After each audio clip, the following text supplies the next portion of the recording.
dítě stálo, splna hrdla křičelo, bodejš si jen trochu málo, ty cikáně mlčelo.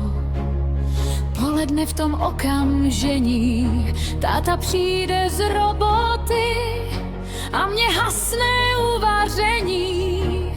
Pro tebe, ty zlobo, ty.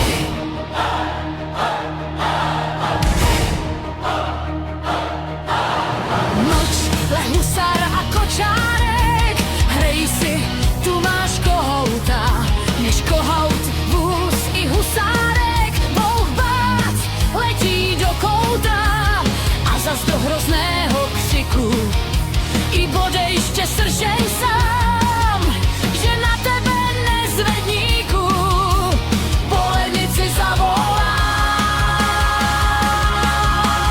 Pojď si proň ty polednice, pojď vem si ho zlostníka a hled tu kdo z usvědnice dveře zlehka odmyká. Malá hnědá tváři divé pod plachetkou osoba, o berličce hnáty křivé, hlas vychřice podobá.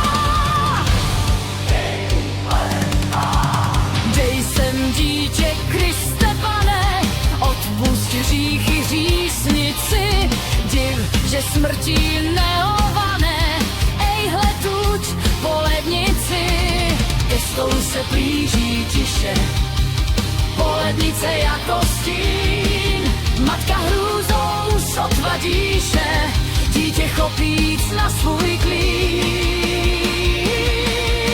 A vinouc je zpět pohlíží, běda, běda dítěti, polednice blíž se blíží, blíž a již je v zápětí, již vztahuje po něm ruku, matka tisknout z ramena, pro Kristovu drahou muku klesá smyslů zbavená. Tu slyš, jedna, druhá, třetí, poledne zvon udeří, klikat, svaklat, méře letí, táta vchází do dveří, v mdlobách tu matka leží, kňadrám dítě přimknuté, matku z křísil ještě stěží,